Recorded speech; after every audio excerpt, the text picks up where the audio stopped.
मुझे उम्मीद है कि आप सभी ने ऐसी स्टोरी तो जरूर सुनी होगी जहाँ पर एक मॉडर्न वर्ल्ड से बंदा फ्रांस माइग्रेट होता है कल्टीवेशन वर्ल्ड में, लेकिन ये स्टोरी बाकी सभी स्टोरी से डिफरेंट है। क्या आपने कभी सोचा है जो बंदा नया नया मॉडर्न वर्ल्ड से कल्टीवेशन वर्ल्ड में आता है उसके पास सुपर डिवाइन पावर्स आ जाती हैं, लेकिन क्या हो अगर कल्टीवेशन वर्ल्ड का डिसाइबल कल्टीवेशन वर्ल्ड में वापस आ जाए। लेकिन जहाँ पहले वो सिर्फ एक डिसाइबल था, लेकिन अब वो बन चुका है क्लैन मास्टर। उसके पास कल्टीवेशन वर्ल्ड की सारी नॉलेज पहले से ही मौजूद है, तो वो अपनी इस नॉलेज के साथ क्या क्या चेंजेस अपने क्लैन में करेगा। क्लैन के साथ साथ वो पूरे के पूरे कल्टीवेशन वर्ल्ड को हिला के रख देगा। अगर आपको स्टोरी का इंट्रो अच्छा लगा तो एक प्यारा सा कमेंट जरूर करना। स्टोरी को शुरू करते हैं। सीरीज के स्टार्टिंग में हमें सीन दिखाया जाता है जहाँ कुछ लोग काफी डरे सहमे दौड़ते हुए एक डोर के पास आकर बैठ जाते हैं। वो लोग चिल्लाते हुए कहते हैं कि मास्टर हमारी जान बचा लीजिए, तियानमिंग सेक्ट ने हमारे सेक्ट पर अटैक कर दिया और वो काफी बेरहमी से लोगों को मार रहे हैं। अगर आपने हमारी मदद नहीं की तो गूस सेक्ट को तियानमिंग सेक्ट पूरी तरीके से तबाह करके रख देगा। इंसान तो इंसान, साथ ही स्पिरिचुअल बीस्ट भी अपनी फैमिली को बचाने के लिए मास्टर से हेल्प मांग रहा था। यहाँ अंदर मास्टर को दिखाया जाता है जो कि हमारी स्टोरी का हीरो भी है। वो अपनी कल्टीवेशन में पूरी तरीके से लीन था, लेकिन जमीन में हलचल होने की वजह से उसकी कल्टीवेशन डिस्टर्ब हो जाती है, जिस वजह से उसकी आंखें खुलती है और वो देखता है कि उसके ऊपर एक स्टोन गिरने वाला है। वो स्टोन से तो बच गया था। हैरान परेशान इधर उधर देखने के बाद उसे समझ नहीं आता कि आखिर वो कहाँ गया। मैंने अपनी लाइफ में कोई भी बुरा काम नहीं किया, उसके बावजूद भी मुझे गॉड ने एक ट्रांस माइग्रेटर बना दिया।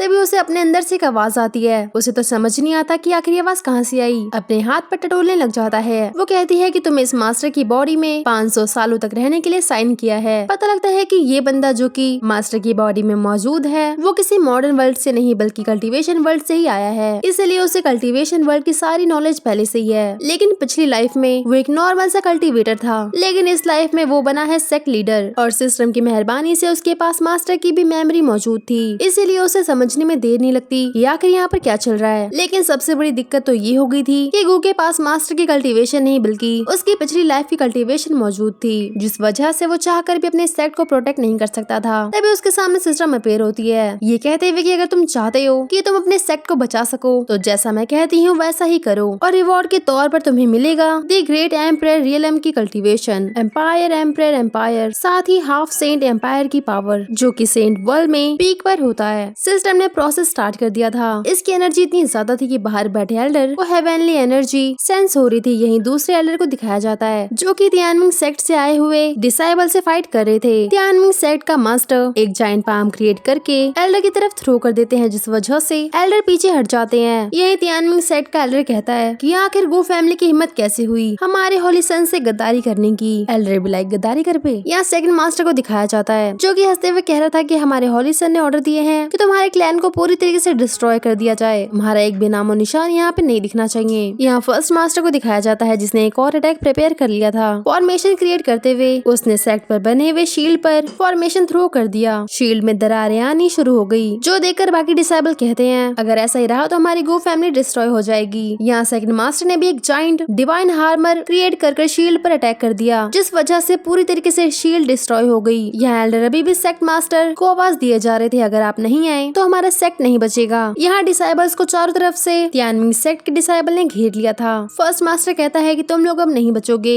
एल्डर और मास्टर दोनों साथ मिलकर एक जाइंट पाम क्रिएट करते हैं। वो पाम जैसे ही डिसाइबल की तरफ थ्रो करते हैं, डिसाइबल ने खुद को प्रोटेक्ट करने के लिए अपने ऊपर एक बैरियर क्रिएट कर लिया था, लेकिन पाम का प्रेशर इतना ज्यादा था कि डिसाइबल उसे ज्यादा देर तक संभाल नहीं सकते थे। तभी वहाँ पर एल्डर चिल्लाते हुए कहते हैं कि अभी तक हमने हॉलीसन का कुछ भी नहीं बिगाड़ा, लेकिन इसके बाद हॉलीसन नहीं बचेगा। ये सुनकर फर्स्ट मास्टर एल्डर की तरफ पाम थ्रो कर देता है, लेकिन अभी तक हमारे हीरो की प्रोसेस भी कंप्लीट हो चुकी थी, जिस वजह से वो पाम जैसे ही एल्डर के पास आता है उस पर अटैक करने के लिए, वैसे हमारे हीरो ने अपनी पावर पाम पर बूस्ट कर दी, जिस वजह से वो पाम वहीं पर डिस्ट्रॉय हो गया। इसका प्रेशर इतना ज्यादा था कि तियानमिंग सेक्ट के सभी डिसाइबल ढंग से खड़े भी नहीं हो पा रहे थे। तभी डोर ओपन होता है और गू बाहर आता है, लेकिन आते आते वो गायब हो जाता है और वो टेलीपोर्ट होता है एयर में। सभी डिसाइबल गू को देखते रह जाते हैं क्योंकि उन्होंने आज से पहले कभी भी पीक हेवनली एनर्जी सेंस नहीं की थी। उन्हें पता ही नहीं था कि उनका मास्टर इतना ज्यादा स्ट्रॉन्ग है। यहाँ तियानमिंग सेक्ट के एल्डर तो गू को देखकर कहते हैं कि ये तो बस एक नॉर्मल सा मास्टर है, ये हम लोगों का कुछ भी नहीं बिगाड़ सकता। गू बिना कुछ कहे अपनी पावर अनलिश कर देता है, जिससे एल्डर वहीं पर ब्लास्ट हो जाता है। गू तो कहता है कि ये देखने के बाद भी अगर किसी को कुछ कहना है तो कह सकता है। यहाँ मास्टर उस पर भड़कते हुए कहता है कि तुम नहीं बचोगे। दोनों मास्टर साथ मिलकर एक जाइंट स्वॉर्ड क्रिएट करते हैं और गू की तरफ थ्रो कर देते हैं, लेकिन गू के लिए अटैक कुछ भी नहीं था। वो जैसे अपना पाँव जमीन पर मारता है, एक जबरदस्त जबरदस्त ब्लास्ट के साथ वो दोनों मास्टर भी डिस्ट्रॉय हो जाते हैं। इसके बाद सीन हॉल में शिफ्ट होता है जहाँ फैमिली हेड गू से कह रहे थे कि भले ही आप कल्टीवेशन में से बाहर आ गए हैं और आपने उन सभी को अच्छा सबक सिखाया, लेकिन तियानमिंग सेक्ट चुप बैठने वालों में से नहीं है। वो दोबारा हम पर अटैक जरूर करेंगे, इसलिए हमें पहले से ही प्रिपेयर रहना चाहिए। वहाँ मौजूद सभी एल्डर भड़कते हुए कहते हैं कि हमें उनसे फाइट करनी चाहिए। हेड सभी को शांत करवाते हुए कहते हैं मास्टर गू कुछ भी करने से पहले आपको एक बार सोच लेना चाहिए, क्योंकि तियानमिंग सेट काफी ज्यादा क्रूल है और काफी ज्यादा बड़ा भी, तो उनसे पंगा लेना हमारे लिए भी भारी पड़ सकता है। तभी गू के सामने एक बंदा आता है। वो कहता है कि तियानमिंग सेक्ट ने हमारे फैमिली के 3 मेंबर को मार दिया है। ये सुनकर वहाँ पर बैठे गुचैन को काफी ज्यादा गुस्सा आता है, जो कि इस फैमिली का यंग मास्टर भी है। वो खड़ा होते हुए कहता है कि हम चुपचाप बैठकर मौत का इंतजार नहीं कर सकते,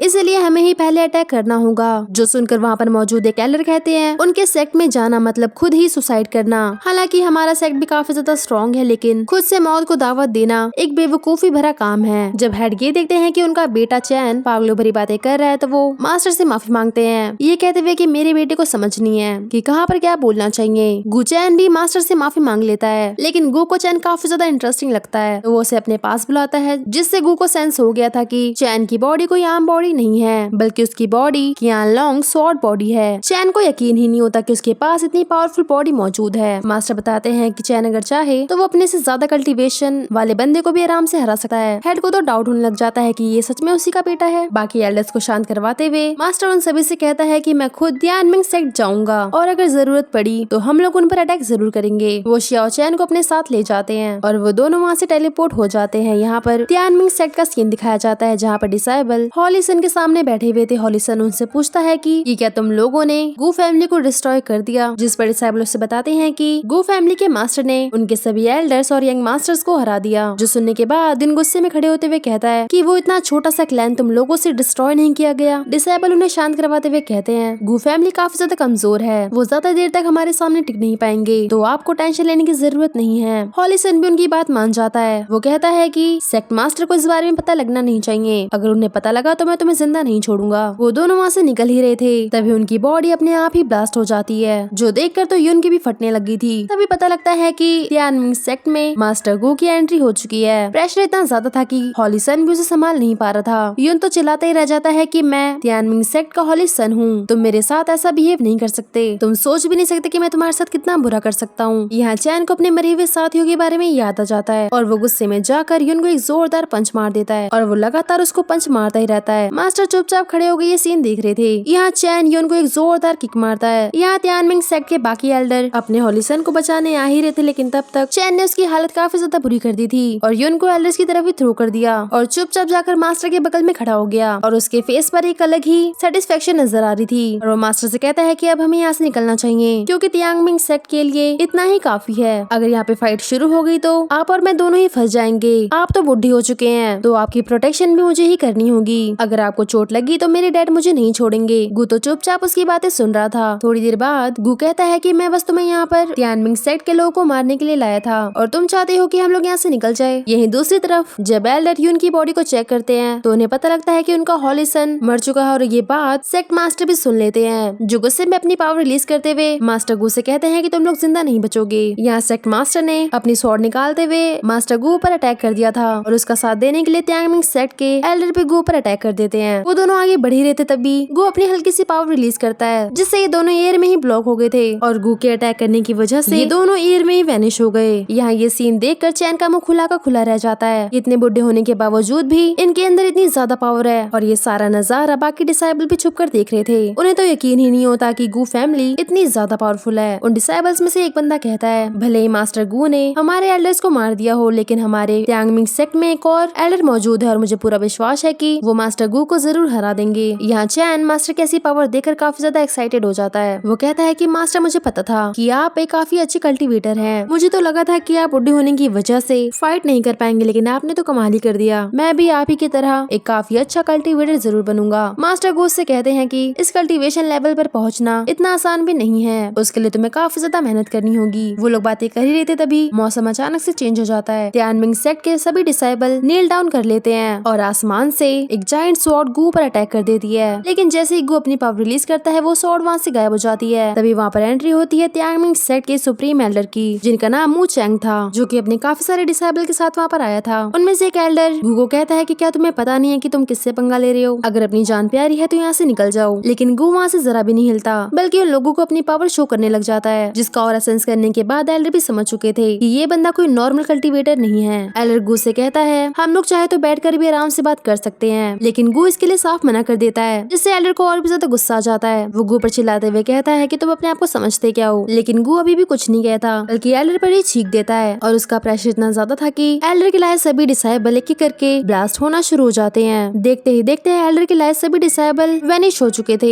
एरिना में मौजूद बाकी डिसाइबल उनको तो अपनी आंखों पर यकीन नहीं होता कि इस बंदे ने देखते ही देखते सुप्रीम एल्डर को वैनिश कर दिया, वो भी सिर्फ अपनी चीख से। उसे तो जरा समझ नहीं आता कि आखिर हाफ सेंट लेवल का बंदा सुप्रीम एल्डर को कैसे हरा सकता है, और आखिर उसने किस तरह की टेक्निक परफॉर्म की थी। तभी एक और डिसाइबल आते हुए उसे ज्ञान देता है कि हो सकता है कि उसने स्नीज डिवाइन टेक्निक का यूज किया हो। यहाँ गू को दिखाया जाता है, जिसके सामने सिस्टम अपीयर होते हुए बताती है कि आपका मिशन कंप्लीट होता है, जो टास्क आपको दिया गया था वो पूरा हो चुका है, और एज अ रिवॉर्ड आपको मिलते हैं 4 स्पिरिचुअल बीस्ट, जो की है azure dragon, white tiger, vermilion bird और ब्लैक टोटॉइज। और साथ ही में आपको मिलता है सेंट समनिंग कार्ड, जो की एक लो रैंक का कार्ड है। इसके बाद गू अनाउंसमेंट करता है कि तियानमिंग सेक्ट को कल्टीवेशन वर्ल्ड से निकाला जाता है। अगर किसी डिसाइबल को अपनी कल्टीवेशन जारी रखनी है तो वो गू फैमिली में आ सकता है। यहाँ चैंग को दिखाया जाता है, जो कि काफी ज्यादा खुश था क्योंकि उसके मास्टर ने एक सुप्रीम एल्डर को मार दिया। इसी एक्साइटमेंट में वो भी बैठ जाता है कल्टीवेशन के लिए, क्योंकि उसे भी अपनी कल्टीवेशन इंप्रूव करनी थी। जब उसकी कल्टीवेशन पूरी हो जाती है तो वो कहता है कि इस सेक्ट की स्पिरिचुअल एनर्जी बाकी सेक्ट से ज्यादा है। अगर मैं यहाँ पर रुक के अपनी कल्टीवेशन पूरी करूँ तो मेरी कल्टीवेशन जल्द ही इंप्रूव हो जाएगी। तभी पीछे से आवाज आती है कि तुम ऐसा नहीं कर सकते, तियानमिंग सेक्ट कल्टीवेशन वर्ल्ड से निकाली जा चुकी है।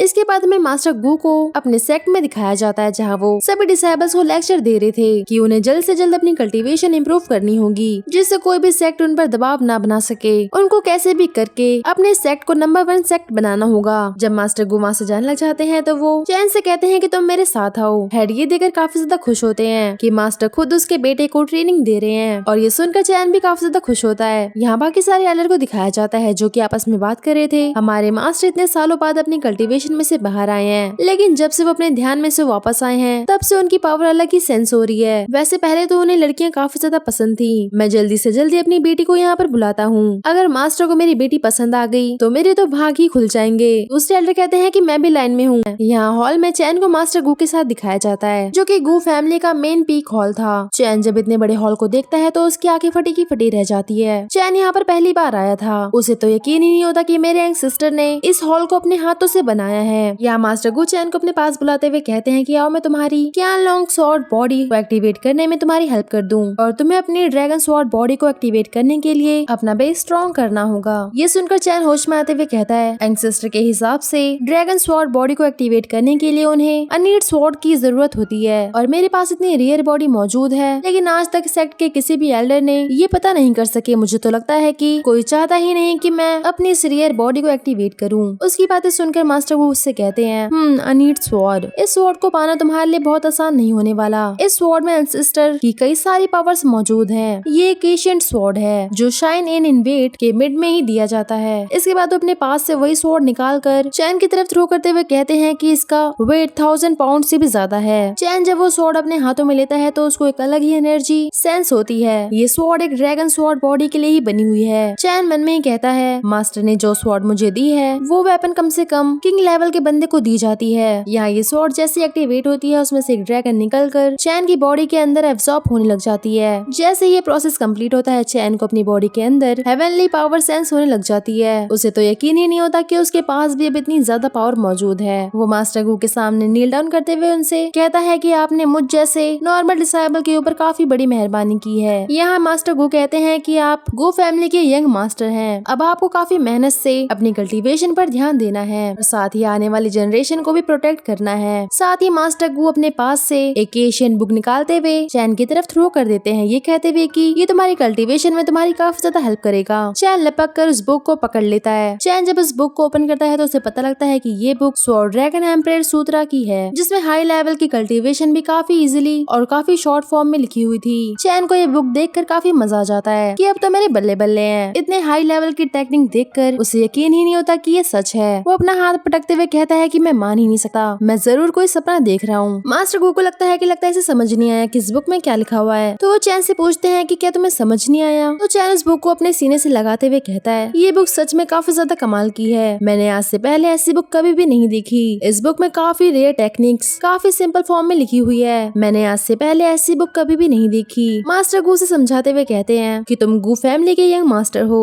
और आगे आने वाली जनरेशन को तुम्हें ही संभालना है, तो तुम्हारे लिए कुछ भी नहीं है, अभी तुम्हें इससे हाई लेवल की टेक्निक भी सीखनी है। अपने आप को आगे के लिए प्रिपेयर रखो, तुम कोई नॉर्मल बंदे नहीं हो, तुम्हारे पास ड्रैगन स्वॉर्ड बॉडी मौजूद है, तुम गू फैमिली का आने वाला फ्यूचर हो। चैन एल्डर गू को थैंक्स कह के वहाँ से निकल जाता है। जैसे ही वो हॉल से बाहर निकलता है सभी एल्डर्स उसे घेर लेते हैं। वो लोग पूछते हैं कि आखिर मास्टर ने तुम्हें कौन सी टेक्निक दी है। वो लोग काफी ज्यादा उतावले हो रहे थे ये जानने के लिए कि मास्टर ने आखिर चैन को अपने पास क्यों बुलाया। चैन लंबी सांस भरते हुए उन सभी को शांत करवाते हुए कहता है कि मैंने ड्रैगन स्वॉर्ड बॉडी की स्वॉर्ड को एक्टिवेट कर लिया है, जिस वजह से अब मेरा कल्टीवेशन लेवल स्पिरिट से रियलम के 6 लेवल पर आ चुकी है। जो सुनकर चैन के डैड को तो यकीन ही नहीं होता कि एक ही दिन में उनका बेटा इतना ज्यादा पावरफुल कैसे हो गया। चैन उन सभी से कहता है कि मास्टर सच में काफी ज्यादा पावरफुल है, मैंने आज तक इतना ज्यादा पावरफुल बंदा कभी नहीं देखा, मुझे उनकी पावर्स का जरा भी अंदाजा नहीं था। तभी हॉल के अंदर से आवाज आती है कि तुम लोग अंदर आ सकते हो। चैन को छोड़कर बाकी सभी एल्डर हॉल में चले जाते हैं। मास्टर गू उन सभी को चाय ऑफर करते हैं। उनमें से एक एल्डर जब चाय पीने जा ही रहा था तभी वो देखता है कि ये टी कोई नॉर्मल टी नहीं है, बल्कि ये तो एनलाइटनिंग टी है, जो कि काफी ज्यादा रेयर है। सभी एल्डर उस टी को पी लेते हैं, जिसके बाद उनकी एज 10 साल आगे हो जाती है, यानी कि 10 साल वो और जी सकते हैं। यहाँ मास्टर गू उन सभी को बताता है कि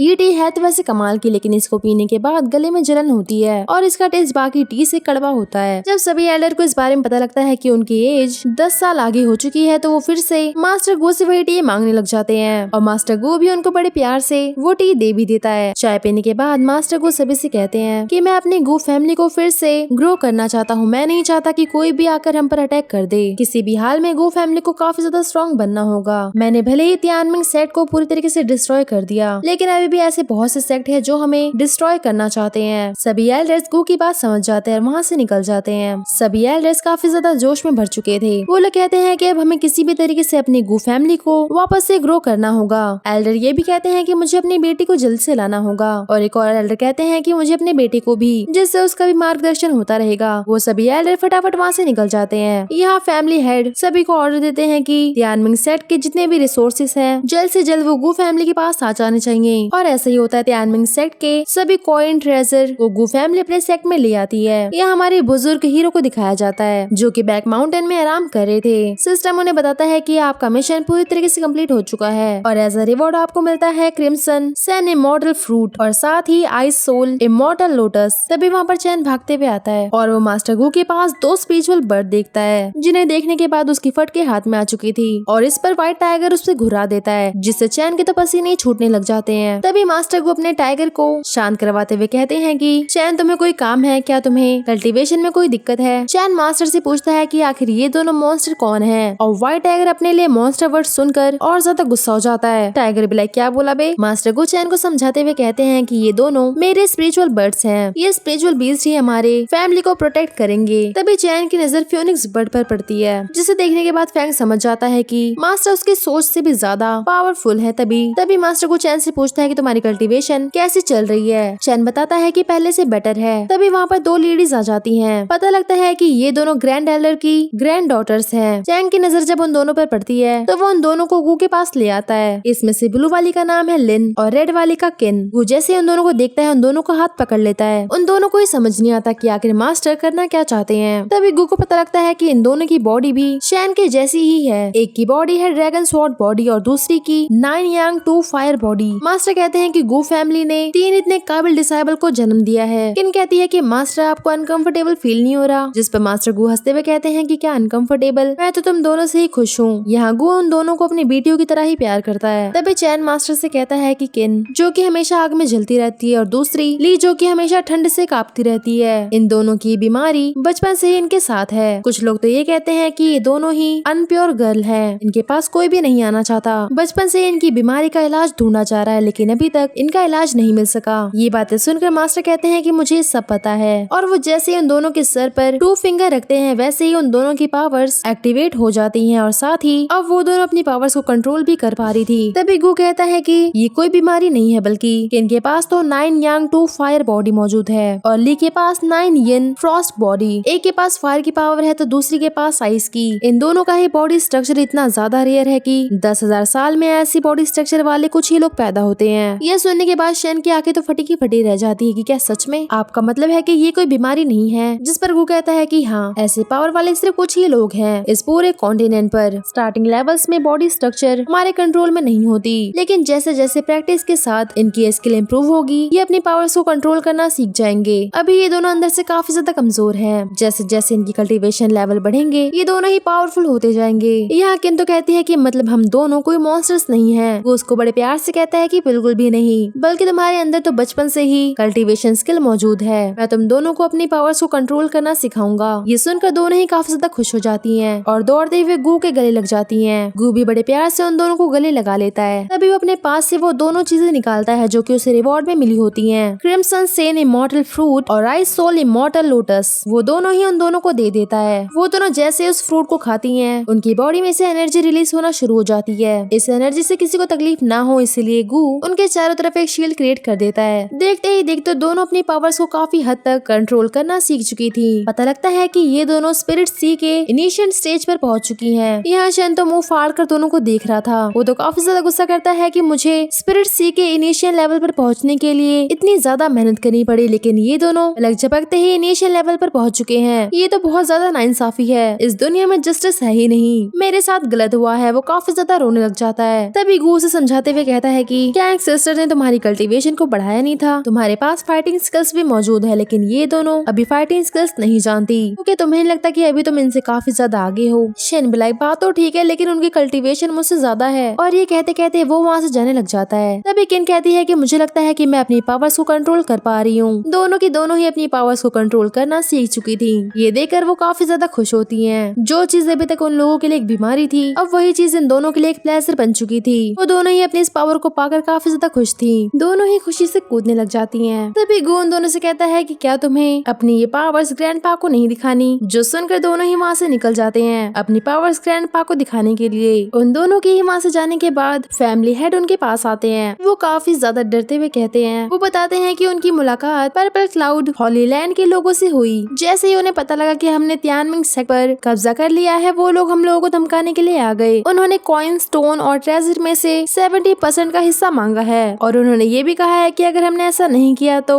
वो गु फैमिली को पूरी तरीके से खत्म कर देंगे। उन लोगों ने हमें 10 दिन का टाइम दिया है। ये सारी बातें सुनकर मास्टर गु तो हल्की सी स्माइल देते हुए कहते हैं, इन नादान लोगों ने पंगा भी किससे लिया है? ये लोग खुद ही अपनी मौत को दावत दे रहे हैं। तभी गु के सामने सिस्टम अपीयर होता है। सिस्टम उसे बताता है कि अब उसका नेक्स्ट टास्क ज़िकी सियाओ हॉलीलैंड को पूरी तरीके से खत्म करना है और साथ ही गु फैमिली की पावर्स को बढ़ाना। और अगर आप ये टास्क कंप्लीट कर देते हैं तो आप भी मॉडल की कैटेगरी में आ जाएंगे। गु कहता है कि तो मुझे पहले ज़िक सियाओ हॉलीलैंड को डिस्ट्रॉय करना होगा, तो चलो पहले उन लोगों से मिल ही लेते हैं। गु अपने साथ चैन को भी ले लेता है। चैन कहता है कि हम तो सिर्फ 2 लोग हैं। जिस पर मास्टर गु कहते हैं कि क्या तुम्हें डर लग रहा है? जिस पर चैन तो कहता है कि इसमें डरने की क्या बात है, जबकि इतना पावरफुल बंदा मेरे साथ है। चैन यहाँ पर मास्टर गु की ही बात कर रहा था। तभी वहाँ पर ये दोनों सिस्टर्स भी आ जाती हैं, जिन्हें देखकर गु उन्हें अपने साथ ले जाता है। यहाँ क्लैन हेड तो यही सोचने लग जाते हैं कि बताओ यार, हद है। क्लैन हेड की तो कोई इज्जत ही नहीं है। मास्टर गु चाहते तो मुझे भी लेके जा सकते थे, लेकिन नहीं। यहाँ हॉलीलैंड का सीन दिखाया जाता है जहाँ पे जियाओ नाम का बंदा गु फैमिली के कुछ मेंबर्स को मार चुका था। जियाओ का कहना था कि तियानमिंग सेक्ट के सभी ट्रेजर्स पर उसी का हक है। जियाओ से एक सर्वेंट कहता है कि क्या आपको लगता है कि गु फैमिली आपको 70% ट्रेजर दे देंगी? अगर उन्होंने ऐसा नहीं किया तो आप क्या करेंगे? जिस पर जियाओ कहता है कि अगर उन्होंने ऐसा नहीं किया तो जैसे तियानमिंग सेक्ट डिस्ट्रॉय हुआ है, मैं गु फैमिली को भी डिस्ट्रॉय कर दूंगा।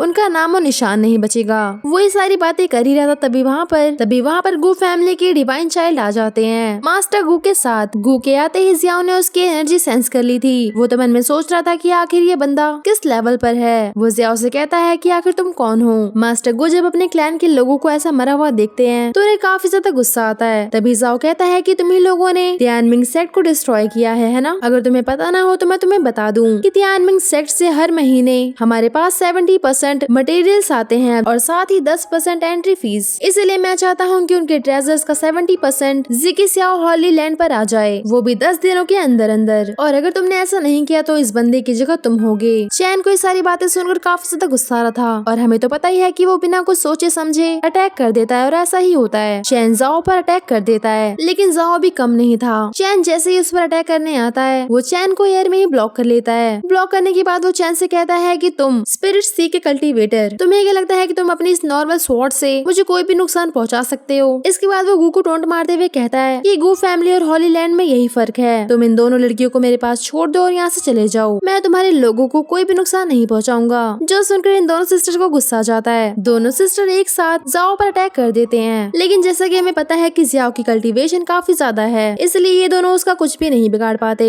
लेकिन जाओ अपने सामने इतनी काबिल लड़कियों को देखकर काफी ज्यादा खुश हो जाता है और वो उन दोनों बहनों पर पाम अटैक कर देता है। यहाँ पाम के प्रेशर से वो उन दोनों को पुश करने की कोशिश कर ही रहा था, तभी मास्टर गू जियाओ के कंधे पर हाथ रखते हैं और गुस से कहता है कि तुमने अभी कहा कि तुम यहाँ से किसी को लेकर जाना चाहते हो। गू का प्रेशर इतना ज्यादा था कि जियाओ धीरे धीरे अपने घुटनों के बल आ जाता है। जैसे ही वो घुटनों के बल आता है, गू से जोरदार चाटा जड़ देता है, जिससे जियाओ तो पत्थरों को तोड़ते हुए बहुत दूर जाकर गिरता है, जो देखकर यहाँ पर हॉलीलैंड के बाकी डिसाइबल एक ही जगह पर जम जाते हैं। एक बंदा तो कहता है कि इसने मैनेजर जाओ को एक ही चाटे में इतनी दूर फेंक दिया। यहाँ गू का ये मूव देखकर चैन तो काफी खुश हो रहा था कि मुझे तो पहले ही पता था कि मेरे एल्डर काफी ज्यादा पावरफुल है, उनके सामने कोई भी नहीं टिकने वाला। उन्होंने एक ही चाटे में इतने पावरफुल बंदे को इतनी दूर फेंक दिया। आखिर मेरे मास्टर जैसा कोई हो सकता है यहाँ पर? मास्टर ने तो मेरा दिल ही जीत लिया। यहाँ हॉलीलैंड के सभी डिसाइबल गू के सामने नील डाउन कर लेते हैं। वो सभी कहते हैं कि बस हम तो अपने ऑर्डर्स के हिसाब से चल रहे थे, मैनेजर जाओ ने हमें मजबूर किया था यहाँ पर आने के लिए। लेकिन गू किसी पर भी दया नहीं करने वाला था। वो कहता है कि तुमने मेरी गू फैमिली के डिसाइबल्स को इतनी बेरहमी से मार दिया, अब तुम्हें पता चलेगा कि तुमने कितने गलत बंदे से पंगा ले लिया। और वो इतना कहती है अपने एक मूव से वहाँ पर बैठे सभी डिसाइबल को वैनिश कर देता है, जो देखकर चैन की आंखें तो फटी की फटी रह जाती है कि मास्टर तो मेरे सोच से ज्यादा पावरफुल है। इसके बाद गू अपने डिसाइबल को फिर से जिंदा कर देता है। वो डिसाइबल गू से माफ मांगता है कि मैं लड़ नहीं पाया। गू उसे दिलासा देते हुए कहता है कि तुम मेरे डिसाइबल हो, तुम्हें इतनी जल्दी हार नहीं माननी चाहिए। इसके बाद वो चैन को ऑर्डर देते हैं कि गू फैमिली के सभी डिसाइबल को लेकर यहाँ से चले जाओ, क्योंकि हमारे पास और भी काम है। इसके बाद गू वहाँ से निकल जाता है जिक्सियाओ हॉलीलैंड की तरफ। यहाँ हॉलीलैंड का सीन दिखाया जाता है, जहाँ पर जाओ के नाम का टोकन डिस्ट्रॉय हो चुका था, जिससे वहाँ के केयरटेकर को पता लग जाता है कि जियाओ मारा जा चुका है। इसलिए वो पहुँच जाता है सेक्ट लीडर के पास। सेक्ट लीडर उनसे पूछते हैं कि आखिर जियाओ को किसने मारा। सेक्ट लीडर का नाम होता है नन, इंटेलिजेंस एल्डर जिनका नाम यिंग है। वो बताते हैं कि उनकी मौत से पहले वो त्यानमिंग सेक्ट के खजाने के पास गए थे और साथ ही उन्होंने गू फैमिली से 70% खजाने की मांग की थी। मुझे तो लगता है कि गू फैमिली ने ही जाओ को जान से मार दिया है। जो सुनकर नन कहते हैं किंग यून प्रीवियंस की एक छोटी सी फैमिली, क्या आपको सच में लगता है कि उनके अंदर इतनी हिम्मत है? जो सुनकर एल्डर हेड को बताते हैं कि गू फैमिली के एल्डर काफी ज्यादा पावरफुल हैं। एल्डर की बातें सुनकर सेकंड एल्डर उनसे कहते हैं वो एक छोटी सी फैमिली हॉलीलैंड के मैनेजर जाओ को आखिर कैसे मार सकते हैं, और जिसकी आप बात कर रहे हैं वो तो कई सालों से कल्टीवेशन में ही लीन है। एल्डर जिक्सियाओ जो कि थर्ड एल्डर है, वो कहते हैं कि मैनेजर जाओ को मारने के लिए कम से कम एम्परर लेवल की 8 लेवल पर होना जरूरी था और कम से कम हाफ सेंट लेवल का बंदा ही उसे मार सकता था। जो सुनकर सेकंड एल्डर कहते हैं कि तो फिर तो हो सकता है कि गू फैमिली के किसी मेंबर ने ही मैनेजर जाओ को मारा हो। ये सारी बातें सुनने के बाद सेक्ट हेड कहते हैं कि फिर कल मैं तीनों एल्डर्स को गू फैमिली में भेजूंगा और उनसे कहूंगा कि जिसने हमारे मैनेजर को मारा है उसे हमें सौंप दे, और साथ ही खजाने में से दुगनी मांग करेंगे, जिसका मतलब जो पहले ये लोग 70% खजाना अपने पास रखने वाले थे, अब ये उसका दोगुना कर देंगे, यानी 140%। तभी वहाँ की सारी जमीनें हिलने लग जाती हैं। कुछ एल्डर्स बाहर से आकर बताते हैं कि कोई सेक्ट बैनर को तोड़ रहा है। जैसे ही सभी एल्डर बाहर देखने के लिए आते हैं, तब तक शील्ड टूट चुकी थी और ये और कोई नहीं बल्कि हमारा हीरो मास्टर गू थे, जिसकी पावर इतनी ज्यादा कमाल की लग रही थी, कोई कुछ भी बोल पाता उससे पहले हमारे हीरो ने उन सभी पे एक जायंट पाम क्रिएट करके अटैक कर दिया था, जो देखकर सभी एल्डर्स अपनी पूरी पावर लगाकर उस पाम को रोकने की कोशिश करते हैं, लेकिन वो इसमें नाकाम रहते हैं। जैसे ही वो पाम जमीन पर टच होता है, पूरा का पूरा सेक्ट पूरी तरह से डिस्ट्रॉय हो जाता है। यहाँ पर पहले कोई सेक्ट भी था, उसका जरा भी नामो निशान नहीं बचता। बच जाते हैं तो सिर्फ कुछ डिसाइबल, जिनको समझ नहीं आता कि आखिर ये बंदा है कौन, जो सिर्फ एक पाम से ही पूरे सेक्ट को तबाह करके चला गया। जो भी कोई स्टोरी का मेन कैरेक्टर काफी ज्यादा पावरफुल है। अगर आपको स्टोरी पसंद आ रही है तो रेड हार्ट कमेंट कर देना, जिससे मुझे पता लग जाए कि आप अभी तक स्टोरी में बने हुए हैं और आपको ये स्टोरी पसंद आ रही है। तो कंटिन्यू करते हैं। तो आगे कहानी शिफ्ट होती है गू फैमिली पर, जहाँ पे एक एल्डर दौड़ते हुए आते हैं, चैन को बताते हैं कि हॉललैंड पूरी तरीके से डिस्ट्रॉय हो चुका है, मास्टर ने पूरे सेक्ट को एक पाम से ही डिस्ट्रॉय कर दिया। चैन को तो समझ नहीं आता कि आखिर ये बंदा कितना ज्यादा पावरफुल है। मेरी जितनी सोच है ये उससे भी 4 कदम आगे है। चैन चैंग तो सोचता है कि अभी कुछ देर पहले ही तो मास्टर गु हॉलीलैंड पर गए थे और उन्होंने इतनी जल्दी पूरे सेक्ट को डिस्ट्रॉय कर दिया। ये बातें सोच सोच कर ही उसका गला सूखा जा रहा था। तभी वहाँ पर एंट्री होती है हमारे हीरो गु की। चैन उसको देखते ही उसके पास आते हुए कहता है कि क्या आपने सच में हॉलीलैंड को पूरी तरीके से डिस्ट्रॉय कर दिया, वो भी सिर्फ अपने हाथों से। जो सुनकर गु कहता है कि नहीं नहीं, थप्पड़ से। इसके बाद गु को सिस्टम के साथ दिखाया जाता है, जहाँ पर सिस्टम उससे बताता है कि तुम्हारा मिशन पूरा हो चुका है और एज अ रिवॉर्ड तुम्हें मिलता है क्लैन प्रोटेक्शन अरे और साथ ही इटर्नल इमॉर्टल अरे। इसके बाद तुरंत ही हमारा हीरो अपने सेट के चारों तरफ एक अरे क्रिएट कर देता है, जिससे फ्यूचर में कोई भी सेक्ट उन्हें नुकसान ना पहुंचा पाए। जब चैन गु को ऐसा करते हुए देखता है तो वो उनसे पूछता है कि क्या आपने सच में हॉलीलैंड को डिस्ट्रॉय कर दिया है? मैंने सुना है कि वहाँ पर एक सेंट लेवल का बंदा भी है, क्या आपने उन्हें भी मार दिया है? जो सुनकर गु से कहता है कि तुम्हें क्या लगता है, जिस पर चैन कुछ भी नहीं बोल पाता। जिसके बाद ये दोनों बहनें गु के गले आकर लग जाती हैं कि हमारे एल्डर ने कितनी इजीली पूरे सेक्ट को डिस्ट्रॉय कर दिया, आप तो सच में एक पावरफुल एल्डर हैं। इसके बाद गु सभी को वहाँ से जाने के लिए कह देता है। नेक्स्ट सीन में हमें चैन को प्रैक्टिस करते हुए दिखाया जाता है। तभी उसके पास एक मैसेज उड़ता हुआ आता है, जिसमें बताया गया था कि किंग विन प्रीवेंस के नॉर्थ साइड में एक एशियन मिस्टीरियस रियलम अपेयर हुआ है और ये 3 दिनों के अंदर अंदर खुल जाएगा। ऐसा कहा जाता है कि उस मिस्टीरियस एरिया में काफी ज्यादा स्टोन और मिस्टीरियस ट्रेजर्स मौजूद हैं, लेकिन वहाँ पर सिर्फ एम्परर लेवल के या उससे नीचे लेवल के कल्टीवेटर ही वहाँ पर जा सकते हैं और कई सारे सेक्ट ने अपने डिसेबल वहाँ पर भेजना शुरू भी कर दिए हैं। जो सुनकर चैंग की आंखें चमक जाती हैं। वो सोचता है कि हमें भी गु फैमिली से वहाँ पर डिसेबल्स भेजने चाहिए। ये सोचते हुए दौड़ते हुए निकल जाता है गु के पास। जैसे ही चैन गु के पास पहुँचता है वो गु को बताता है कि नॉर्थ साइड में एक मिस्टीरियस एरिया पेयर हुआ है, मैं वहाँ पर जाना चाहता हूँ क्योंकि मैं स्पिरिट सी के इनिशियल लेवल पर आ चुका हूँ। हालांकि उस जगह पर काफी ज्यादा दिक्कतें हैं, लेकिन मेरे लिए काफी अच्छी अपॉर्चुनिटी भी है। ये सारी बातें इन्फेंट सिस्टर ने भी सुन ली थी। दोनों ही दौड़ते हुए आती है और कहती है कि हमें भी जाना है। वो दोनों कहती है कि हम भी स्पिरिट सी के इनिशियल लेवल पर पहुंच चुके हैं, लेकिन यहाँ पर चैंग दादा बनते हुए कहता है कि तुम दोनों को वहाँ नहीं जाना, तुम चुपचाप यहाँ बैठकर ही अपनी कल्टीवेशन पे ध्यान दो। लेकिन वो दोनों बड़े प्यार से कहती हैं कि आप भी तो वहाँ पर होंगे हम दोनों को प्रोटेक्ट करने के लिए। जो सुनकर गु भी चैंग से कहता है कि अगर वो जाना चाहती हैं तो उन्हें जाने दो। जो सुनकर चैंग गु से कहता है कि उन दोनों के पास फाइटिंग स्किल्स नहीं है, लेकिन गु चैंग को समझाता है कि जरूरी नहीं है कि उनके पास फाइटिंग स्किल हो, उनकी कल्टीवेशन तुम्हारे बराबर ही है, तो अगर तुम जा सकते हो तो वो क्यों नहीं। अगर तुम्हें याद ना हो तो मैं तुम्हें बता दूं कि जब तुम उनकी उम्र के थे तब तुम कीचड़ में खेला करते थे, लेकिन उन दोनों को देखो वो 18 साल की उम्र में ही स्पिरिट सी के इनिशियल लेवल पर पहुंच चुकी हैं। जो सुनकर चैंग को काफी एम्बेरस फील होता है कि भाई मैं इतना ज्यादा निकम्मा था। इसके बाद वो उन दोनों से कहता है कि मैं तुम दोनों को जाने दूंगा, लेकिन तुम दोनों मुझसे प्रॉमिस करो कि तुम दोनों चैंग की बातें सुनोगे। वो दोनों भी फटाफट मान जाती हैं। जो सुनकर चैंग को तो काफी खुशी होती है। वो अपना सीना चौड़ा करते हुए उनके सामने आके खड़ा हो जाता है, लेकिन ये दोनों थी तो बच्ची ही। दोनों ही चैंग को जीभ दिखाती हैं, लेकिन चैंग सोचता है कि आखिरकार मुझे एल्डर ने कोई रिस्पॉन्सिबिलिटी दी है जिसको मैं पूरी शिद्दत से निभाऊंगा। इसके बाद वो तीनों वहाँ से निकल जाती हैं। यहाँ गु के सामने सिस्टम अपीयर होता है। सिस्टम उसे बताता है कि आपको एक रैंडम समनिंग कार्ड मिला है, जिससे आप सेंट लेवल या उससे अपर लेवल के कल्टीवेटर को बुला सकते हैं या फिर एक एम्परर लेवल के बंदे को भी। अब क्योंकि ये एक रैंडम कार्ड है तो गु को लगता है कि इस कार्ड का कोई भी फायदा नहीं है, लेकिन वो फिर भी इस कार्ड को अपने पास रख लेता है। काफी ज्यादा सोचने के बाद गु डिसाइड करता है कि वो इस रैंडम समनिंग कार्ड को यूज करेगा। जैसे ही गु इस कार्ड का यूज करता है काफी ज्यादा एनर्जी रिलीज होती है, जिसके बाद एक बंदा जिसका नाम जियान है वो अपेयर होता है, जिसको देखने के बाद गु सोचता है कि ये इतना भी बुरा नहीं है। पता लगता है कि गु ने इस बंदे को यहाँ पर इसलिए बुलाया है क्योंकि वो अपने सेक्ट के डिसाइबल्स को और भी ज्यादा पावरफुल बनाना चाहता है। ये बंदा बताता है कि आपके सेक्ट में काफी अच्छा स्वॉर्डमैन मौजूद है। जियान बात कर रहा था हमारे चैन की। जियान बताता है कि वो एक काफी अच्छा स्वॉर्डमैन है। उसकी बॉडी में एक एम्परर स्वॉर्ड छुपी हुई है जो उसकी बॉडी से पूरी तरीके से मेल खाती है। अगर उसे कोई मास्टर मिल जाए तो वो अपनी एबिलिटी को काफी अच्छे से निखार सकता है। वो फ्यूचर में काफी अच्छा स्वॉर्डमैन होगा। जियान कहता है कि मैं उसे सिखाना चाहता हूँ। गु भी उसे मना नहीं करता। सीन शिफ्ट होता है गु फैमिली के बैक माउंटेन पे, जहाँ मास्टर गु चैन का इंट्रोडक्शन मास्टर जियान से करवाते हैं। चैन को जैसे ही पता लगता है कि मास्टर जियान उसके न्यू ट्रेनर हैं, चैन मास्टर जियान को ग्रीट करते हुए उन्हें रिस्पेक्ट शो करने लग जाता है। मास्टर जियान चैन से कहते हैं कि मिस्टीरियस लैंड में जाने से पहले मैं तुम्हें कुछ स्वॉर्ड टेक्निक सिखाना चाहता हूँ। चैन तो ये सुनते ही काफी ज्यादा एक्साइटेड हो जाता है। इसके बाद उन सभी को ग्रेट एम्परर रियलम में दिखाया जाता है। वहाँ पहुँचने के बाद मास्टर जियान चैन से कहते हैं कि जो टेक्निक आज मैं तुम्हें सिखाने वाला हूँ उससे तुम पहाड़ और नदियाँ दोनों ही आराम से डिस्ट्रॉय कर सकते हो। इतना कहने के बाद मास्टर जियान ने अपनी स्वॉर्ड निकाल ली थी। मास्टर जियान जैसे इस टेक्निक को परफॉर्म करते हैं वैसे ही पहाड़ के 2 टुकड़े हो जाते हैं। मास्टर जियान चैन को समझाते हैं कि जितना हो सके उतनी ज्यादा पावर अपनी इस टेक्निक में लगाना। उनकी बातों को समझकर चैन भी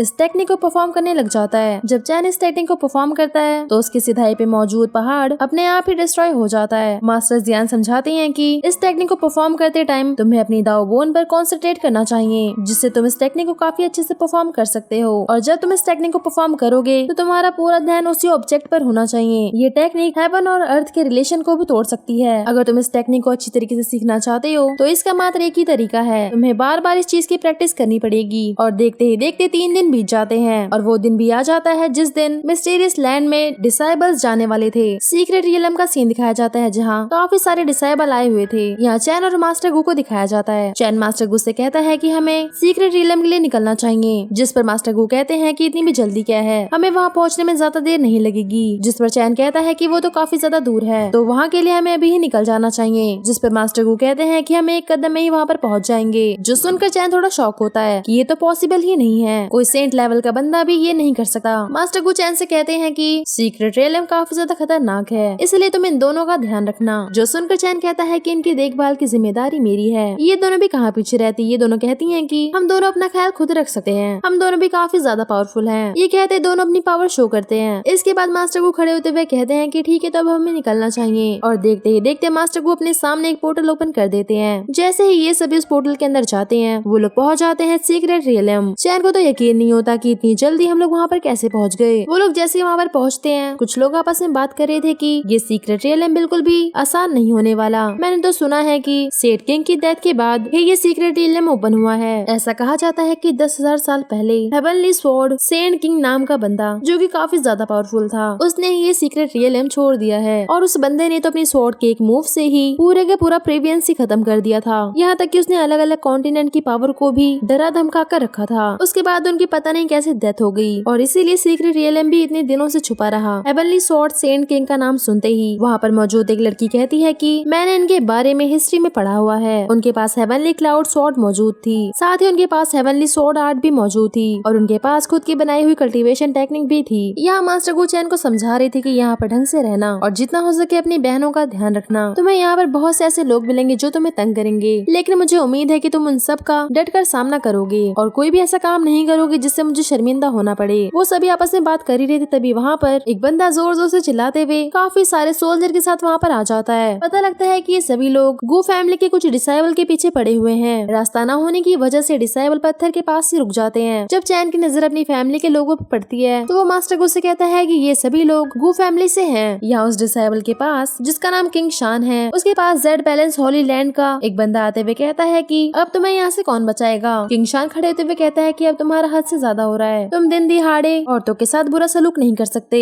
पता लगता है कि जेड फैमिली के लोग बच्चों और फीमेल्स को तंग कर रहे थे, जो देखते हुए गु फैमिली के डिसाइबल जेड फैमिली को रोकने के लिए आगे बढ़े, लेकिन तब से जेड फैमिली के लोग गु फैमिली के इन डिसाइबल के पीछे पड़ चुके हैं। यहाँ जेड फैमिली का वो बंदा कहता है कि तुम्हारी हिम्मत कैसे हुई जेड फैमिली को इतना बुरा भला कहने की, तुम्हें इसकी सजा जरूर मिलेगी। इतना कहने के बाद ये बंदा अपनी पावर रिलीज कर देता है, जो जाकर सीधा किंग शान को लगती है। उसकी हालत पहले से ही खराब थी, एक और अटैक होने की वजह से वो फिर से घायल हो जाता है, लेकिन इस बंदे का इतने से पेट नहीं भरता। वो फिर से किंग शान के पास आते हुए कहता है कि जो कोई भी जेड बैलेंस के हॉली सन के मामले में दखल अंदाजी करता है वो मुझसे बचकर नहीं निकल सकता। तभी पीछे से जेड फैमिली का एक बंदा आते हुए कहता है कि एक छोटी सी फैमिली का छोटा सा कचरा है और चला था ये हीरो बनने। अब हम लोग इसका ऐसा हाल करेंगे कि ये फिर कभी किसी के बीच में नहीं बोल पाएगा। वहाँ पर मौजूद सभी डिसाइबल भी अपना सर नीचे करके खड़े थे कि हमें इन लोगों से पंगा नहीं लेना चाहिए, क्योंकि ये जेड बैलेंस फैमिली के हॉली सन है। अगर हमने इनसे पंगा लिया तो हमारा ही नुकसान है। लोगों की ऐसी बातें सुनकर किंग शैन भी समझ चुका था कि उसकी कोई भी मदद नहीं करने वाला। यहाँ हॉली सन किंग शैन से कहता है कि अगर तुम अपनी सलामती चाहते हो तो मेरे सामने घुटने टेक कर मुझसे माफी मांगो। अगर तुम ऐसा करते हो तभी मैं सोचूंगा कि तुम्हें छोड़ना है या मारना है। लेकिन गु फैमिली के सभी डिसाइबल कहते हैं कि तुम्हारे सामने झुकने से अच्छा हम लोग मरना पसंद करेंगे। जो सुनकर हॉली सन को गुस्सा आ जाता है और वो गुस्से में उन पर अटैक कर देता है, लेकिन तभी वहाँ पर एंट्री होती है हमारे चैन की, जो आते ही हॉली सन पर अटैक कर देता है। अटैक अचानक से हुआ था, इस वजह से हॉली सन के मुंह से खून आने लग जाता है, लेकिन वो जैसे तैसे अपने सामने एक शील्ड क्रिएट कर लेता है। यहाँ जेड फैमिली के लोग जैसे ही देखते हैं कि चैन ने उनके हॉली सन पर अटैक किया है, वैसे ही वो सभी के सभी अपनी पावर्स को मर्ज करके हॉली सन की हेल्प करने लग जाते हैं। दोनों साइड की पावर्स इक्वल होने की वजह से एक जबरदस्त ब्लास्ट होता है। यहाँ जैसे ही किंग शान अपने सामने चैन को देखता है, वो चैन से कहता है कि तुम यहाँ से निकल जाओ और मेरी टेंशन मत करो, ये लोग काफी ज्यादा खतरनाक हैं। किंग शान की सारी बातें सुनकर चैन हल्की से स्माइल करता है और वो कहता है कि तुम चिंता चिंता मत करो, ये लोग हमें छू भी नहीं सकते क्योंकि हमारे एल्डर यहीं पर है, तो घबराने की कोई बात है ही नहीं। यहाँ चैन किंग शान को दिखाता है कि एल्डर यहीं पर है। यहाँ जब जेड फैमिली के लोग मास्टर गू को देखते हैं तो वो हंसते हुए कहते हैं कि ये बुड्ढा हम लोगों को हराएगा। क्या तुमने कभी सुना है कि छोटी सी फैमिली का एल्डर एक हॉली लैंड के हॉली सन को मारेगा? यहाँ फिर से हॉली सन का चमचा चिल्लाते हुए कहता है कि ये लोग हमें मारेंगे, जरा इनकी बातें तो सुनो। यहाँ हॉली सन कहता है कि चलो अच्छी बात है, ये सभी के सभी हमें यहीं पर मिल गए। और हॉली सन की नजर पड़ जाती है हमारी दोनों छोटी लड़कियों पर। वो तो कहता है कि ये दोनों कितनी ज्यादा प्यारी हैं। मैं चाहता हूँ कि ये दोनों लड़कियां हॉली लैंड पर हो, बाकी यहाँ पर मौजूद गू फैमिली के सभी मेल्स को मार डालो। इतना सुना था कि जेड फैमिली के सभी सोल्जर हमारे मास्टर गू पर अटैक कर देते हैं। जैसे ही वो सभी लोग हमारे मास्टर गू के पास पहुँचते हैं, मास्टर गू एक छोटा सा मूव करते हैं, जिससे देखते ही देखते वहाँ पर मौजूद सभी सोल्जर ब्लास्ट हो जाते हैं। ये देखने के बाद तो वहाँ पर मौजूद सभी डिसेबल मास्टर गू से काफी ज्यादा डरने लग जाते हैं कि आखिर ये इसने कैसे कर दिया। लोगों को अपनी आंखों पर विश्वास नहीं होता कि हमने जो देखा क्या वो सच में सच था। वहाँ पर मौजूद सभी लोगों की फटने लग जाती है। तभी हमारे मास्टर गू के सामने उसका सिस्टम अपीयर होता है और एज अ रिवॉर्ड उसको मिलता है समनिंग कार्ड। ये थे 3 इंटरनल रियलम समनिंग कार्ड और साथ ही 2 कवासी एम्परर समनिंग कार्ड और साथ ही ग्रेट एम्परर समनिंग कार्ड। ये सुनने के बाद तो हमारे हीरो की आंखें चमक जाती है कि क्या ग्रेट एम्परर कार्ड। चैन भी मुंह फाड़े खड़ा हुआ था। गू उसको होश मिलाते हुए कहता है कि जाओ हमारे डिसेबल्स की हेल्प करो। इसके बाद चैन किंग शान के पास पहुँचता है। यहाँ किंग शान तो कहता है कि क्या सच में ये हमारे एल्डर हैं? जो सुनकर चैंग बड़े प्यार से अपना सर हिलाते हुए कहता है कि हाँ। किंग शान कहता है कि मुझे थोड़ा सा आराम करना है। यहाँ ये दोनों छोटी बच्चियाँ भी किंग शान को दिलासा देती हैं कि हमारे एल्डर के होते हुए कोई भी हमारा कुछ भी नहीं बिगाड़ सकता। किंग शान अपने एल्डर को ग्रीट करता है। किंग शान गू से कहता है कि मुझे बचाने के लिए आपका बहुत बहुत धन्यवाद। गू जब किंग शान की बॉडी पे इतने ज्यादा निशान देखता है तो अपनी पावर की मदद से उसकी सारी इंजरी हील कर देता है, जिससे इंस्टेंट ही उसकी इंजरी हील हो जाती है। उसको तो अपनी आंखों पर यकीन नहीं होता। तभी पीछे से एक बंदा सभी से कहता है कि आसमान में देखो, वहाँ पर अपेयर हुए थे बड़े बड़े एयर शिप्स। ये सभी शिप थे जेड फैमिली के और इस फैमिली के एल्डर का नाम था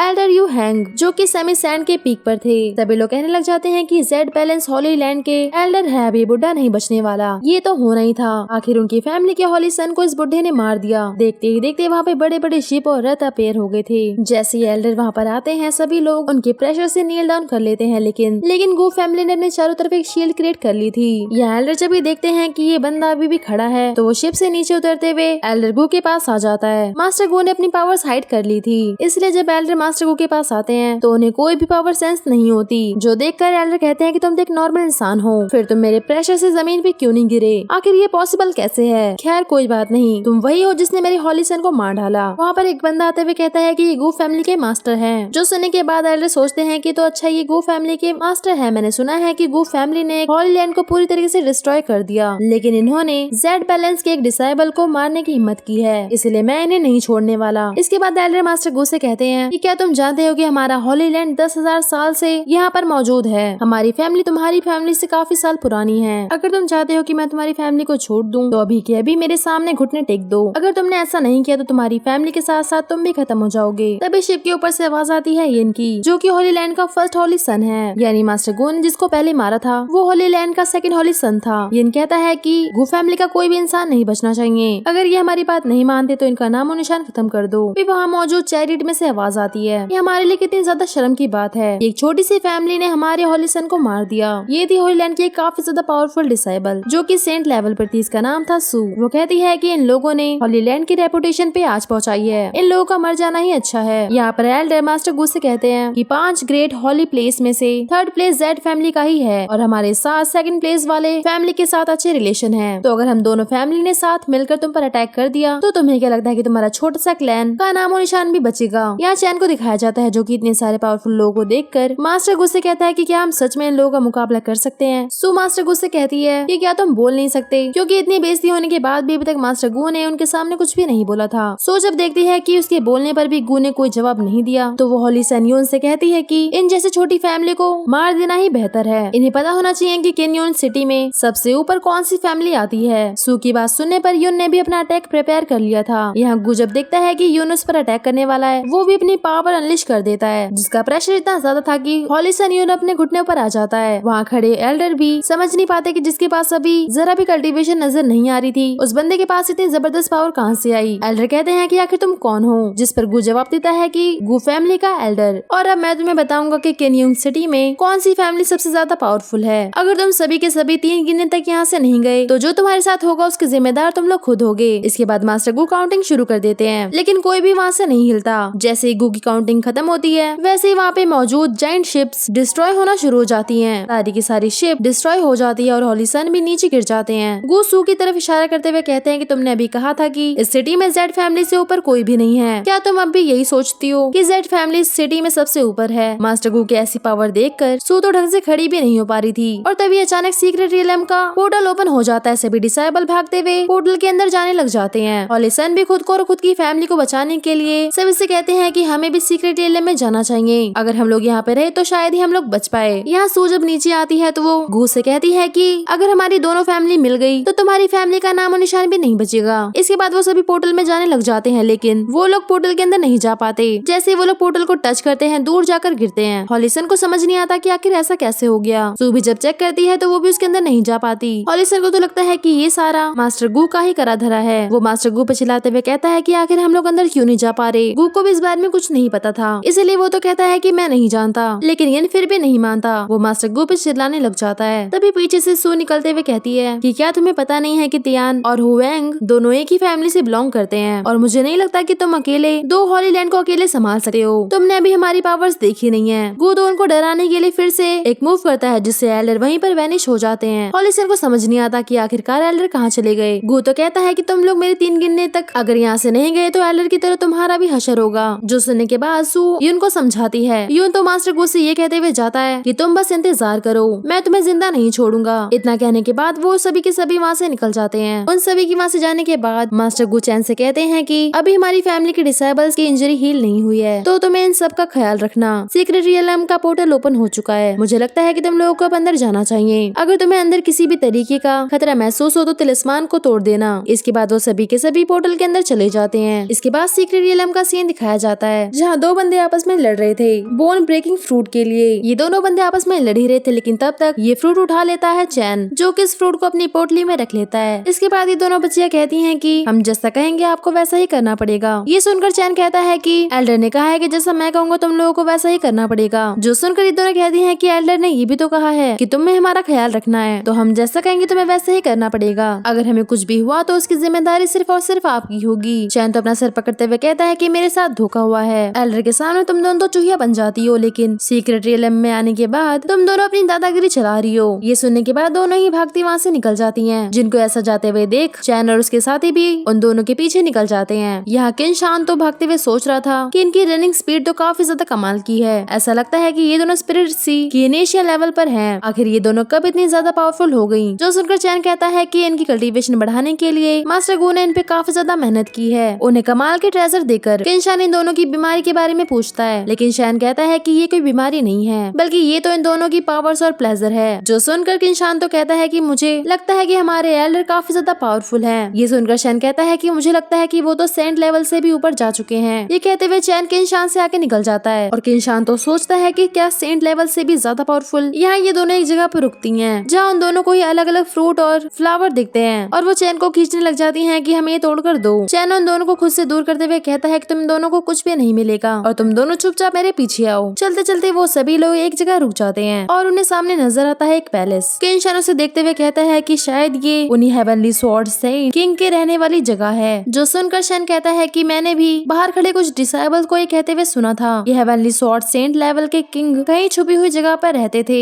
अगर ये उनकी रहने की जगह है तो यहाँ पर उनकी स्वॉर्ड भी मौजूद होगी और उनकी टेक्निक बुक भी। शैन जैसे उसका गेट ओपन करता है उसको सामने कुछ भी नजर नहीं आता, लेकिन सेफ्टी के लिए उसने अपनी स्वॉर्ड निकाल ली थी और फिर से दोनों बच्चियां भागते हुए अंदर चली जाती हैं, जिनके पीछे पीछे शैन और उसके साथी भी उनके पीछे चले जाते हैं। अंदर जाने पे उन्हें कुछ भी नजर नहीं आता, लेकिन जैसे ही उनमें से एक बच्ची हॉल में पैर रखती है वैसे एक फॉर्मेशन एक्टिवेट हो जाता है जिससे काफी सारे रोबोट सोल्जर बाहर निकल आते हैं। इन सभी को देखने के बाद शैन अपने साथियों से कहता है कि यहाँ से बाहर चले जाए, क्योंकि उन सभी की कल्टीवेशन इतनी नहीं थी कि वो इन रोबोट्स का सामना कर सके। उनके जाने के बाद शैन ने अपनी स्वॉर्ड भी निकाल ली थी और वो जैसे एक स्लैश लगाता है वहाँ पर मौजूद रोबोट सोल्जर्स एक एक करके डिस्ट्रॉय होने लग जाते हैं। यहाँ पर इन दोनों बच्चियों ने भी अपनी फायर और आइस की पावर भी एक्टिवेट कर ली थी और वो तीनों मिलकर एक एक करके सभी रोबोट सोल्जर्स को मार देते हैं। सभी सोल्जर्स के मर जाने के बाद 3 जायंट रोबोट बाहर आते हैं जिनको भी शैन ने एक ही स्लैश में निपटा दिया था। शैन के बाकी साथी जो कि वहाँ से जा ही रहे थे वो भी शैन की ऐसी पावर देखकर दंग रह जाते हैं कि क्या ये वही बंदा है जो हमारे साथ था। मुझे तो इस बात पे अफसोस हो रहा है कि मैं ट्रैकिंग के लिए क्लैन से बाहर ही क्यों निकला? अगर आज मैं भी क्लैन में होता तो मेरे पास भी इतनी ही पावर होती जितनी शैन के पास मौजूद है। इसके बाद उन सभी को किंग के टॉम के पास दिखाया जाता है, जिसके ऊपर एक स्वॉर्ड और एक बुक मौजूद थी, जो देखने के बाद शैन कहता है कि बाहर खड़े सभी डिसाइबल सही कह रहे थे,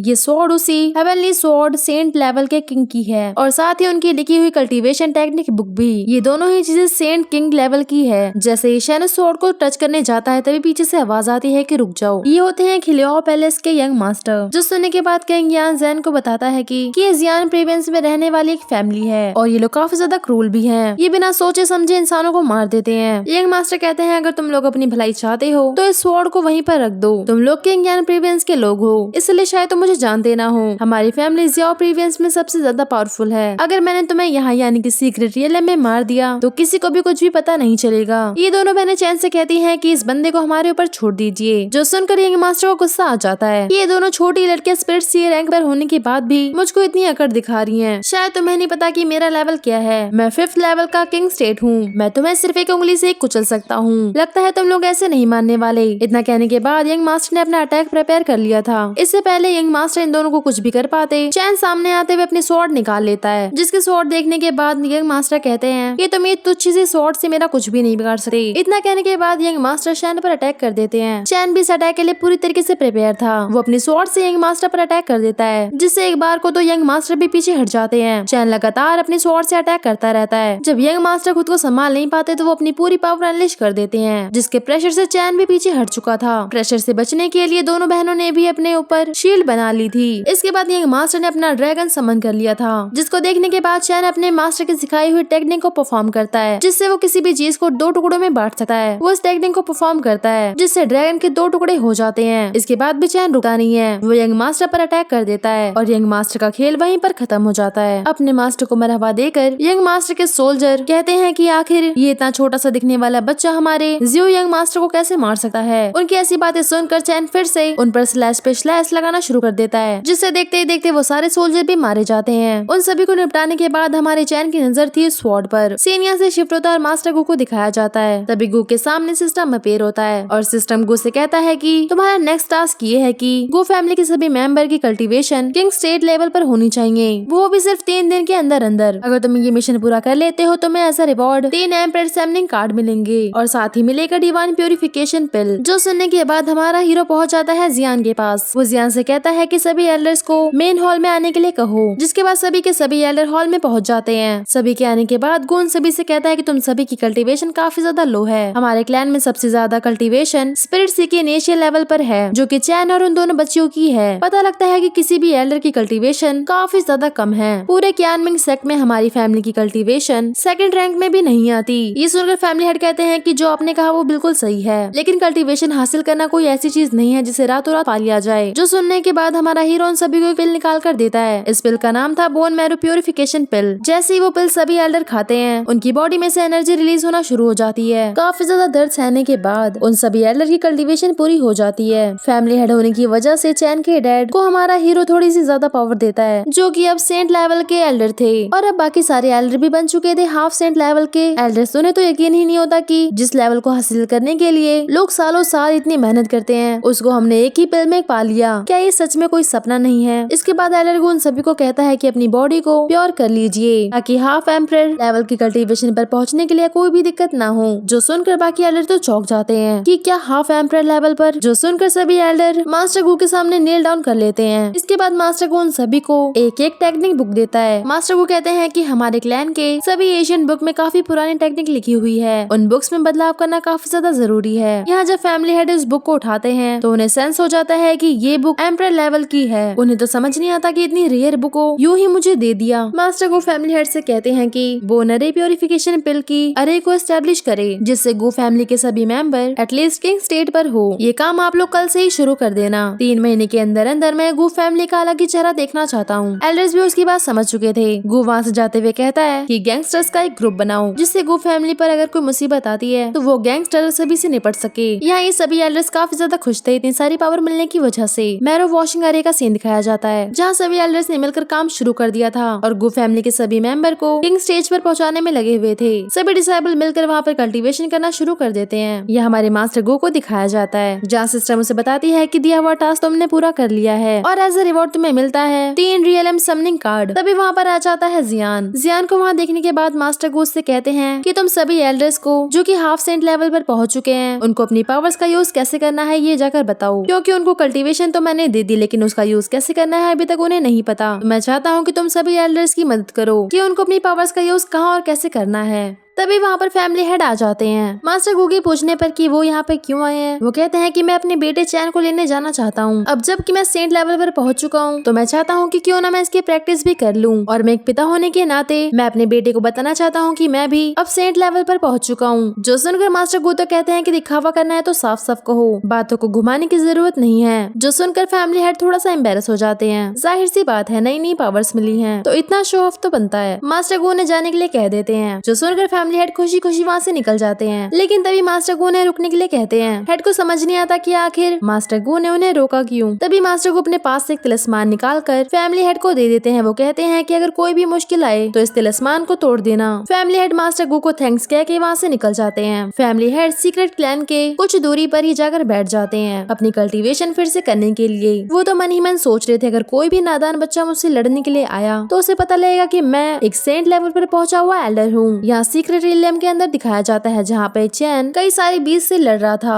और इस बीस्ट को मारने के लिए उसका साथ दे रही थी उसकी दोनों बहनें। तीनों की टेक्निक और पावर दोनों ही इम्प्रूव हो चुकी थी। उन तीनों की पावर सच में काफी ज्यादा कमाल की थी। ली चैन से पूछती है कि क्या मेरी पावर्स कमाल की थी। जो सुनकर चैन कहता है कि हाँ ठीक ही थी। जो सुनकर ली का मुंह बन जाता है। वो कहती है कि तुम बस मुझसे जल रहे हो क्योंकि मैं तुमसे तेज हूँ। पता लगता है कि ये तीनों ही किंग लेवल पर पहुंच चुके हैं। इसके पीछे था किन शान जो कि अपनी पावर्स इन तीनों से कंपेयर कर रहा था कि ये तीनों किंग लेवल के कल्टीवेटर है और मेरे पास कुछ भी नहीं है। तीन यहाँ से शिफ्ट होता है और किन शान को दिखाया जाता है जिसके पास एक डिसेबल आकर उसे बताता है कि हॉलीलैंड से एक लेटर आया है, यूलो मेंशन का जियो मारा गया है, वो भी इसी सीक्रेट रियलम में। जो सुनकर किन शान कंफ्यूज हो जाता है कि आखिर उसे किसने मारा। ये वही बंदा है जिसको हमारे चैन ने हेवनली स्वॉर्ड सेंट किंग के रहने वाली जगह पर मारा था। जब किंग शान को पता लगता है कि उसको चैन ने मारा है तो उसे तो यकीन ही नहीं होता कि आखिर चैन कैसे इतने पावरफुल बंदे को एक ही बार में मार सकता है। इसका मतलब तो यही है कि गो फैमिली के एल्डर्स काफी ज्यादा पावरफुल हैं। इसके बाद वो अपने चेलों को लेकर आगे बढ़ जाता है और वो पहुंचता है सीधा चैन के पास। वो चैन से कहता है कि मैं किंग यून एम्प्रेस सेट का डिसेबल किंग सान हूँ, मैं बस आपसे फ्रेंडशिप करना चाहता हूँ। चैन के पूछने पर कि आखिर तुम मुझसे दोस्ती क्यों करना चाहते हो। किंग शान बताता है कि यंग मास्टर जियो को मैं बहुत पहले से ही मारना चाहता था लेकिन मुझे कभी भी मौका नहीं मिला और आपने वो कर दिखाया जो मैं ना कर सका। बस इसी बात से मैं आपसे दिल से दोस्ती करना चाहता हूँ। मैं चाहता हूँ कि कई सारे लोग गो फैमिली पर नजर गड़ाए बैठे हुए हैं लेकिन एक दुश्मन बनने से अच्छा है कि मैं तुम्हारा दोस्त बन जाऊँ। किंग यून हॉली प्लेस कोई पावरफुल सिटी नहीं है। ये बातें सुनकर चैन भी उससे फ्रेंडशिप करने के लिए रेडी हो जाता है। जो सुनने के बाद किन शान अपने पास से एक टोकन निकाल कर चैन को दे देता है कि अगर तुम किन यून सिटी में कभी भी आना चाहो तो आ सकते हो। चैन भी उस टोकन को अपने पास रखते हुए कहता है कि अगर मुझे मौका मिला तो मैं जरूर आऊंगा और अपने पास से भी गो फैमिली का टोकन निकाल कर उसे दे देता है और वो कहता है कि अगर तुम्हारे पास टाइम हो तो गो फैमिली में जरूर आना। हमारा क्लैन ज्यादा बड़ा नहीं है लेकिन जितने भी लोग हैं काफी ज्यादा अच्छे हैं। किन शान का चमचा तो कहता है कि एक लकड़ी का टोकन, ये लोग कितने ज्यादा गरीब हैं और इन जैसों से फ्रेंडशिप करने के लिए किन शान ने पता नहीं क्या क्या कर दिया। वो लोग बातें कर ही रहे थे तभी अचानक से मौसम पूरी तरीके से चेंज हो जाता है। पता लगता है कि इन सभी लोगों का सीक्रेट रियलम से निकलने का टाइम आ चुका है और पोर्टल भी ओपन होने वाला है। इसलिए किन शान शैन से कहता है कि हमें जल्दी यहाँ से निकलना चाहिए। शैन के वहाँ से जाने के बाद किन शान का डिसेबल उससे कहता है कि क्या ये लोग सच में हमारी दोस्ती के लायक थे और वैसे भी बस गो फैमिली के पास एक पावरफुल एल्डर के सिवा और कुछ भी नहीं है, उनके काफी सारे दुश्मन हैं। जो सुनने के बाद किन शान उससे कहता है कि तुम्हें क्या लगता है कि चैन भी कोई आम बंदा है जिसको मैं इतने सालों से मारना चाहता था, उसने उसको एक ही स्लैश में मार गिराया। तो मुझे नहीं लगता कि चैन कोई आम बंदा है। हमें चैन की पावर से ही पता लगा लेना चाहिए कि गो फैमिली हमारी सोच से ज्यादा पावरफुल है। जहाँ तक उनके दुश्मनों का सवाल है, अगर गो फैमिली के एल्डर ने अपनी रियल पावर शो कर दी तो बाकी के दोनों हॉलीलैंड उनके सामने कुछ भी नहीं है। यहाँ सीक्रेट रियलम के बाहर का सीन दिखाया जाता है जहाँ पर एक पूरी की पूरी फौज आ रखी थी। ये फौज उसी फैमिली की थी जिस फैमिली के यंग मास्टर को चैन ने मार दिया था। यू हैंग फैमिली के एल्डर बाकी सभी से कहते हैं कि उसने हमारे बेटे को मार डाला। हमारी गो फैमिली के साथ कोई भी दुश्मनी नहीं थी लेकिन फिर भी उन्होंने जो किया वो सही नहीं किया। गो फैमिली का छोटा बेटा जैसे ही बाहर आता है उसे जान से मार दो। वहाँ पर मौजूद एक और एल्डर जो कि सेमी सेट लेवल के पीक पर थे, वो कहते हैं कि दो हॉली फैमिली का सामना वो छोटा बच्चा कैसे करेगा। यहीं पर गो फैमिली के हेड अपनी कल्टीवेशन में लीन थे लेकिन इन सब की शोर की वजह से उनकी आंख भी खुल जाती है। उनको तो समझ नहीं आता कि आखिर वो लोग यहाँ पर कर क्या रहे हैं क्योंकि उन्हें पता ही नहीं था कि उनके बेटे ने यू हैंग फैमिली के यंग मास्टर को मार डाला है। यू हैंग फैमिली फैमिली के एल्डर गू फैमिली के हेड की तरफ इशारा करते हुए कहते हैं, जब हमारी फैमिली के सेंट लेवल के एल्डर्स आएंगे तो उनके सामने गू फैमिली के एल्डर एक भी मिनट टिक नहीं पाएंगे और वो आखिरी दिन होगा जब गू फैमिली इस अर्थ पर नजर आएगी। बस थोड़ा सा टाइम और उसके बाद पोर्टल ओपन हो जाएगा। यही कुछ डिसेबल को बात करते हुए दिखाया जाता है, जो कि आपस में बात कर रही थी कि गू फैमिली अब खत्म हो जाएगी। जो सुनकर एक और बंदा कहता है कि गू फैमिली के एल्डर ने एक ही थप्पड़ में न जाने कितने सेक्ट को डिस्ट्रॉय कर दिया। तुम्हें सच में लगता है कि ये लोग उनका कुछ भी बिगाड़ पाएंगे? पता लगता है कि फैमिली हेड के सामने 2 सेंट लेवल के एल्डर आए थे फाइट करने के लिए। उनमें से एक था 2nd लेवल पर और एक था 4th लेवल पर, और ये सारे बच्चे उन्हीं की बात कर रहे थे कि आखिर एक सेंट लेवल का बंदा 2 सेंट लेवल वाले बंदे को कैसे मार सकता है। देखते वहाँ पर पोर्टल ओपन हो जाता है, जिसमें से चैन और उसकी दोनों बहनें बाहर आती हैं। जैसे एल्डर की नजर चैन पे पड़ती है, वो अपना प्रेशर रिलीज करना शुरू कर देते हैं, जिसकी प्रेशर की वजह से चैन भी घुटनों पर आ गया था और उसके साथ साथ किंशान भी। चैन को घुटने के बल देखकर यू सैंग फैमिली एल्डर कहते हैं कि क्या गू फैमिली की पावर बस इतनी ही थी? मुझे तो लगा कि तुम काफी ज्यादा पावरफुल होगे, लेकिन तुम तो एक चूहे जितने ही हो।